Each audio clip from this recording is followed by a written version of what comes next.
vegetable stuffed peppers. And for the filling, it's just a whole bunch of veggies combined with homemade croutons.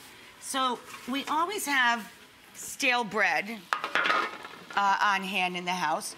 So I just take some bread, about 5-6 cups per 8 peppers, cube it up, and I drizzle it with some oil, and I put on a little granulated garlic, granulated onion, rosemary, a little salt, and spray it with olive oil. Throw it in the oven.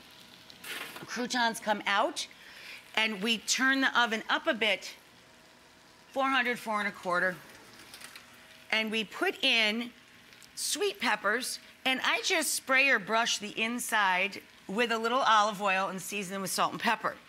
If they keep falling over, just trim the bottom a bit so they sit nice and flat. I'm gonna pop these guys in the oven and pre-cook the peppers by themselves a bit. You want the edges to just start to get brown and develop a little bit of the sugar, and the peppers to start to get tender. Eggplant, largely, the bitterness in it has been bred out. But listen, if you have the time, it doesn't hurt to salt it a little and let it drain. We want to cook eggplant when it's heavy and very dense so it doesn't suck up too much oil. And for these peppers, I do peel it.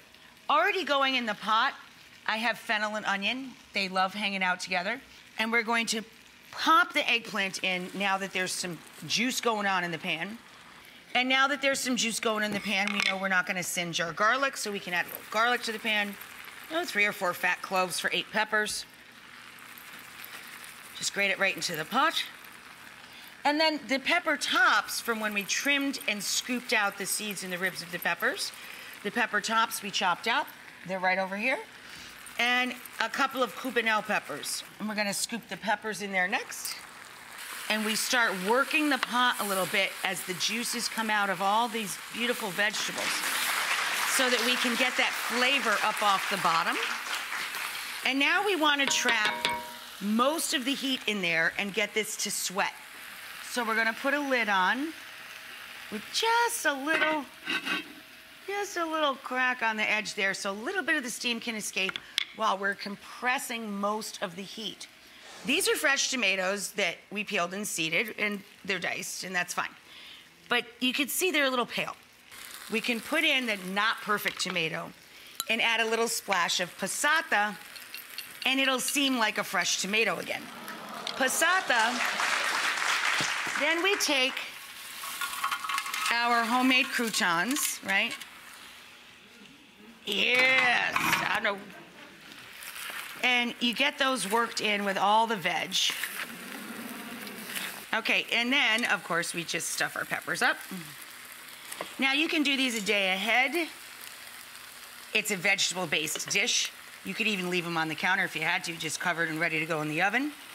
If you're gonna throw them in the oven from cold, definitely add a splash of stock or broth to the, or even water to the bottom of the pan, just to kind of get them going, right?